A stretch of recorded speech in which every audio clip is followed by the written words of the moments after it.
Rajshahi medical college হাসপাতালে হাম আক্রান্ত হয়ে এ পর্যন্ত ভর্তি হয়েছেন ৮০ জন রোগী। মাত্র ২৪ ঘন্টার ব্যবধানে রামেকে হাম আক্রান্ত হয়ে ভর্তি হন অন্তত ৫০ জন। এ নিয়ে সোমবার সকালে বৈঠকে বসেছেন হাসপাতালের পরিচালক PKM মাসুদুল ইসলাম।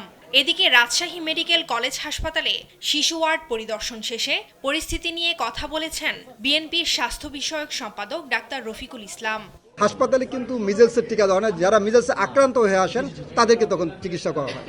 গত ২৪ ঘন্টায় ময়মনসিংহ মেডিকেল কলেজ হাসপাতালে নতুন করে ৬ জন হাম আক্রান্ত রোগী সহ মোট ৬৮ জন ভর্তি রয়েছেন। গত ১৭ মার্চ থেকে সোমবার পর্যন্ত মোট ১০৮ জন শিশু হাম নিয়ে ভর্তি হয়েছে। এর মধ্যে এখন পর্যন্ত ৫ শিশুর মৃত্যু হয়েছে। চাপ সামাল দিতে নতুন ভবনের ৮ তলায় আইসোলেশন ওয়ার্ড গঠনের কথা জানিয়েছেন হাসপাতালের সহকারী পরিচালক।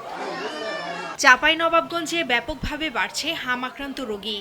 হাসপাতালের কিডনি ডায়ালাইসিস ওয়ার্ডকে অস্থায়ী আইসোলেশন ওয়ার্ড বানিয়ে সেখানে গাদাগাদি করে মেঝেতে রেখে চিকিৎসা দেওয়া হচ্ছে।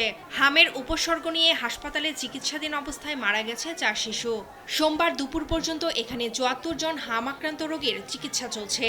নেবুলাইজার মেশিনগুলো কিন্তু একটাই, আর রোগী অনেক। নাটোরে হামের প্রাথমিক উপসর্গ নিয়ে হাসপাতালে ভর্তি হওয়া ৩৮ শিশুর পরীক্ষা শেষে ১৩ জনের শরীরে হামের সংক্রমণ শনাক্ত হয়েছে। পরিস্থিতি নিয়ন্ত্রণে টিকাদান কর্মসূচি জোরদার করা হয়েছে। এদিকে গত ২৪ ঘন্টায় পাবনা জেনারেল হাসপাতালে মোট ৮ জন সহ ২৫ জন শিশু ভর্তি রয়েছে।